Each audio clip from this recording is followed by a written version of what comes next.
बिस्मिल्लाहिर्रहमानिर्रहीम अस्सलाम वालेकुम। Welcome to quick review.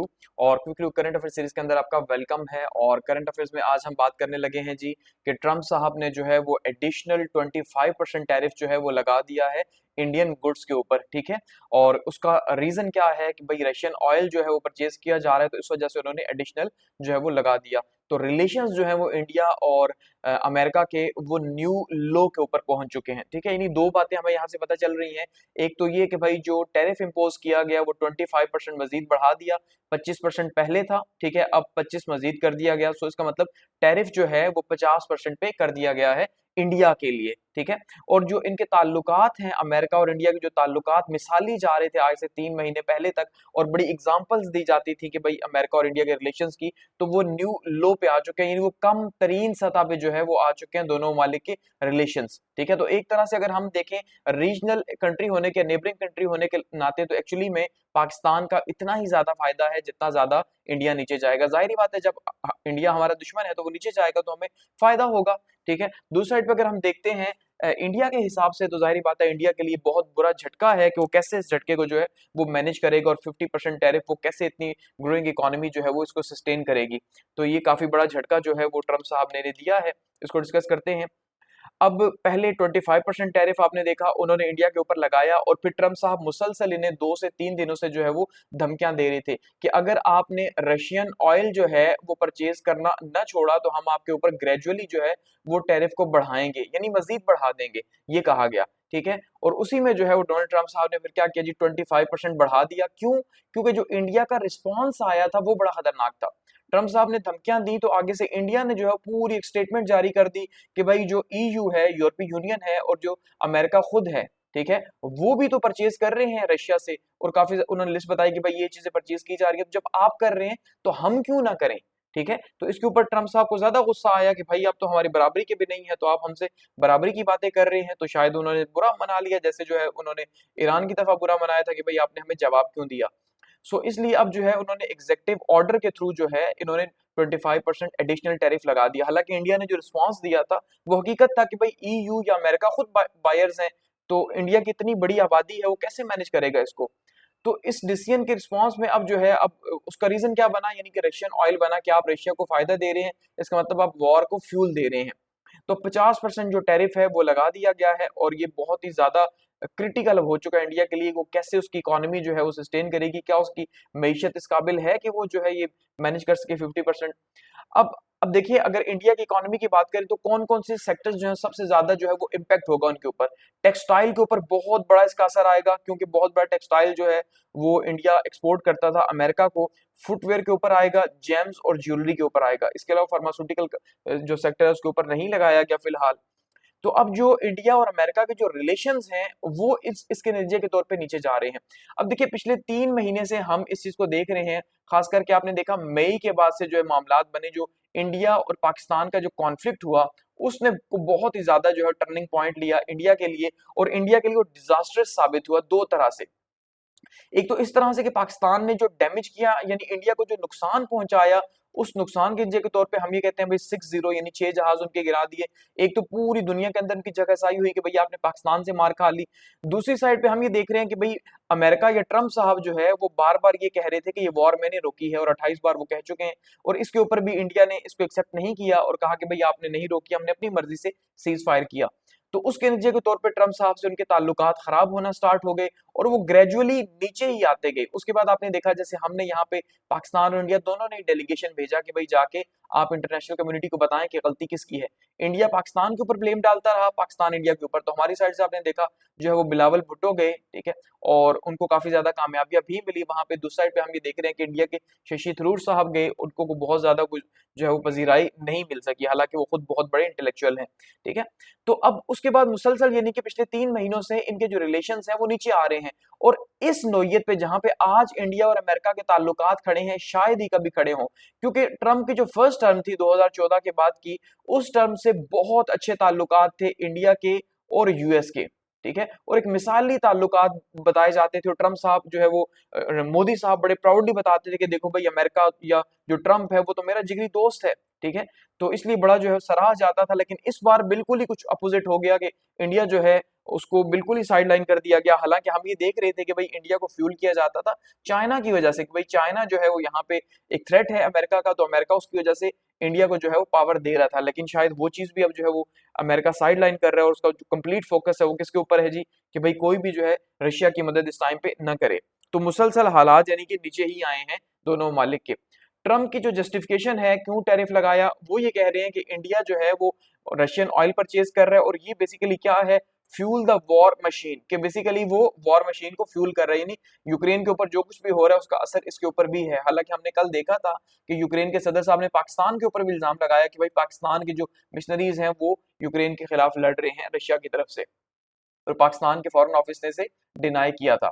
तो अब इंडिया जो है वो ये कहा जा रहा है कि भाई वो कभी भी फेयर ट्रेडिंग पार्टनर हमारा नहीं रहा। फेयर ट्रेडिंग पार्टनर मतलब यही है कि भाई उनका जो है ना इंडिया का सरप्लस है, और जो अमेरिका है उसका सरप्लस नहीं है, जाहिर बात, और डेफिसिट में जा रहा है इंडिया की तरफ से। तो इसलिए वो ट्रम्प साहब ये कह रहे हैं कि भाई मुझे किसी चीज की परवाह नहीं है, उनकी इकोनॉमी को तो पहले ही डेड कह चुके हैं कि डेड इकोनॉमीज हैं। तो कह रहे हैं भाई अब रशिया हो या चाइना हो, इनकी डेड इकोनॉमीज है, और मेरा मकसद है इनकी इकोनॉमीज को मजीद जो है वो डेड करना, यानी मजीद नीचे लेके जाना मेरा मकसद है। इंडिया के अगर रिएक्शन की बात करते हैं तो इंडिया ने कहा है कि भाई एक्सट्रीमली अनफॉर्चुनेट है ये, ठीक है, और अनजस्टिफाइड है और अनरीजनेबल है ये जो काम आप कर रहे हैं, इससे ज्यादा वो क्या कह सकता है।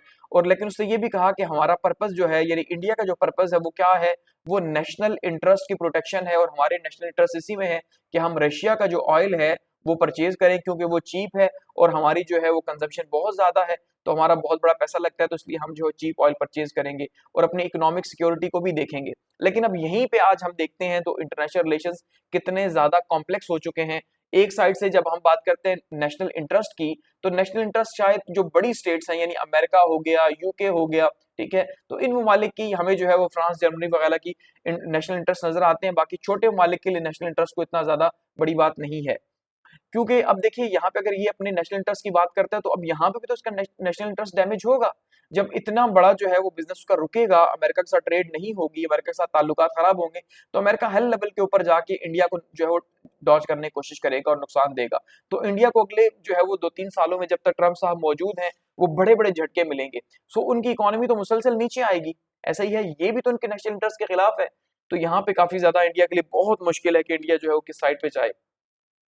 अच्छा, ट्रेड टॉक्स जो है वो कोलैप्स हो चुकी हैं दोनों की, यानी कि फिलहाल कोई भी इस तरह से पॉजिटिव नहीं है हो रहा दोनों की साइड से, क्योंकि इंडिया अपना जो है वो इल्जाम लगा रहा है यूएस के ऊपर, और यूएस जो है वो अगेंस्ट में इंडिया को ब्लेम दे रहा है। लेकिन फिलहाल फार्मास्यूटिकल, स्टील और एल्यूमिनियम के ऊपर जो है वो एग्जेक्टिव ऑर्डर का जो है उसको एग्जेम्प्ट किया गया कि भाई इसके ऊपर जो है वो अभी नहीं टैरिफ लगेगा 50% मजीद।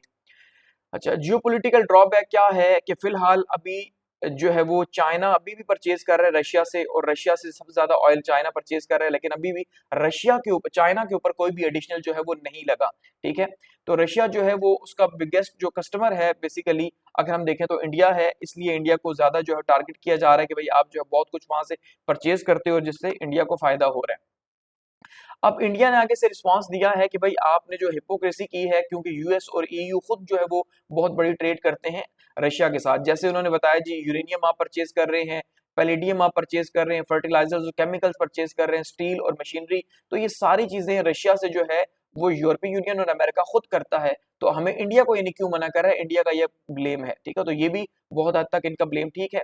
पाकिस्तान की फैक्टर की बात करें तो अब देखिए यहाँ पे असल में हमारा जो सबसे इंपॉर्टेंट चीज समझने की है वो ये है कि पाकिस्तान के लिए नेचर जो है वो रास्ते खोलते जा रही है, चाहे वो हमारे मिनरल्स की शक्ल में हो कि भाई उसकी वजह से अमेरिका हमारे पास दोबारा वापस आया, हालांकि वो हमें छोड़ के जा चुका था, ठीक है, और चाहे वो जो है वो ऑयल एक्सप्लोरेशन के नाम के ऊपर हो कि भाई वो ऑयल ढूंढेगा हमारे मुल्क के अंदर, तो ये भी अच्छी बात है, ठीक है।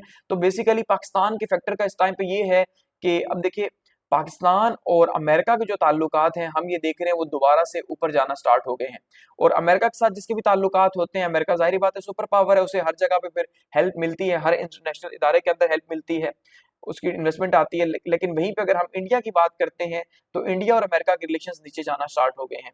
तो ये सारे का सारा जो फायदा है अल्टीमेटली पाकिस्तान को होगा, क्योंकि जितनी स्पेस बनेगी, पाकिस्तान अगर उतनी स्पेस फिल करता जाता है तो पाकिस्तान एक अच्छा ट्रेडिंग पार्टनर भी बन सकता है, और लॉन्ग टर्म में स्ट्रेटेजिकली अमेरिका के साथ आगे इन्वॉल्व भी हो सकता है, और अपने रिलेशंस को बैलेंस भी कर सकता है चाइना के साथ और यूएस के साथ, ठीक है। तो इंडिया के पास क्या ऑप्शंस होंगे, कि इंडिया के पास अब यही ऑप्शंस होंगे कि रशिया ऑलरेडी से कह चुका है कि भाई रशिया, इंडिया और चाइना जो है वो मिलके ब्लॉक बनाते हैं। तो मे भी कल को अगर इंडिया को ज्यादा गुस्सा आता है तो इंडिया जो है वो यही सोचे कि भाई इससे बेहतर है कि मैं ब्रिक्स में भी अपने ताल्लुकात जो है वो खराब कर रहा हूँ, अमेरिका की वजह से मुझे तो कुछ भी नहीं मिल रहा। ठीक है, तो इसका बेहतर मतलब यही है कि भाई मैं ब्रिक्स में वापस आऊं, अपने ब्लॉक में वापस आऊं। तो अगर ऐसा होता है तो भाई ये अमेरिका के लिए बड़ा झटका होगा, और रशिया, चाइना और इंडिया का अगर अलायंस बनता है तो एक्चुअली में जो है वो अमेरिका के लिए ये ज्यादा बड़ा थ्रेट होगा इससे। ठीक है, और इंडिया यही एक तरीका है उसके पास बदला लेने का, अदरवाइज वो कुछ भी नहीं कर सकता। तो पाकिस्तान की ट्रेड डील हो चुकी है, तो पाकिस्तान को अब जो है वो मैक्सिमम फायदा हो रहा है, और पाकिस्तान मजीद जो है वो कोशिश कर रहा है कि भाई वो फायदा लेने की कोशिश करे। अब मोदी और ट्रंप साहब जो हैं बेसिकली उनकी दोस्ती यारी टूट चुकी है और दिल टूट चुका है मोदी साहब का। उन्हें बड़ा दुख है इस बात के ऊपर कि ट्रंप जो है वो मेरे साथ ऐसा कर रहा है, क्योंकि वो तो अपने आप को समझते हैं कि भाई जैसे इंडिया वो कहता है कि वो सबसे बड़े अल्फा मेल हैं, तो जाहिर बात है अल्फा मेल को इस तरह पिछाड़ देना ये तो बड़ी जो है वो डिसरिस्पेक्ट है। तो बीजेपी जो है उन्होंने बहुत ही ज्यादा सपोर्ट किया, पब्लिकली कैंपेन चलाई थी ट्रंप साहब के री इलेक्शन में। ठीक है, यानी इसका मतलब ये है कि इंडिया के जो हिंदू अमेरिका के अंदर रहते हैं या डायस्पोरा जो है उसने सपोर्ट किया था ट्रंप को इलेक्शन के अंदर। तो ट्रंप साहब अब वही सारे वादे और सभी भूल गए हैं, और जो है उनके साथ कैसे किया जा रहा है। तो ट्रंप जो है वो फिलहाल जो है वो सब चीजों को भूल चुके हैं। अब नेक्स्ट स्टेप क्या हो सकता है जी? नेक्स्ट स्टेप ये हो सकता है कि इंडिया जो है वो कंसल्टेशन होल्ड कर रहा है कि भाई बताओ अब क्या किया जाए, क्या फॉर्मूला तय किया जाए, किस तरह से 50% टैरिफ से बचा जाए। देखिए 50% टैरिफ तो टैरिफ है ही, लेकिन ऊपर से जो डिसरिस्पेक्ट है और जो ट्रस्ट है, क्योंकि बिजनेस के अंदर सबसे इंपॉर्टेंट चीज ट्रस्ट होती है, तो जो इंटरनेशनल कम्युनिटी जब ये देखेगी तो वो और मजीद इंडिया से पीछे हटेगी।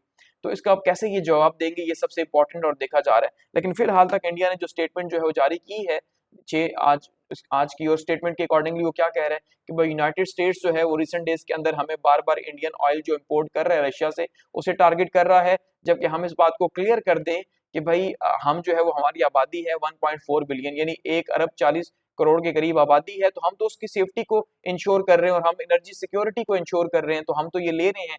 ठीक है, तो अमेरिका जो कर रहा है वो बहुत ज्यादा अनफॉर्चुनेट है, उसे ऐसा नहीं करना चाहिए। हम अपने नेशनल इंटरेस्ट के लिए कर रहे हैं, तो अमेरिका भी अपने नेशनल इंटरेस्ट के लिए कर रहा है, और वो कह रहा है ये अनजस्टिफाइड है और अनरीजनेबल है। ठीक है, तो यानी कि अभी भी वो जो है वो अपने आप को जो है वो प्रोटेक्ट कर रहा है बेसिकली, और डिफेंड कर रहा है कि हम जो कर रहे हैं, रशियन ऑयल जो परचेज कर रहे हैं वो हमारे कौमी मफाद में है, तो हम अपने कौमी मफाद को ही तरजीह देंगे। अब देखते हैं उनका कौमी मफाद क्या रशिया से ऑयल लेने में है या अमेरिका से ट्रेड करने में है, ये बहुत इंपॉर्टेंट है। ठीक है, तो ये अब की अपडेट है।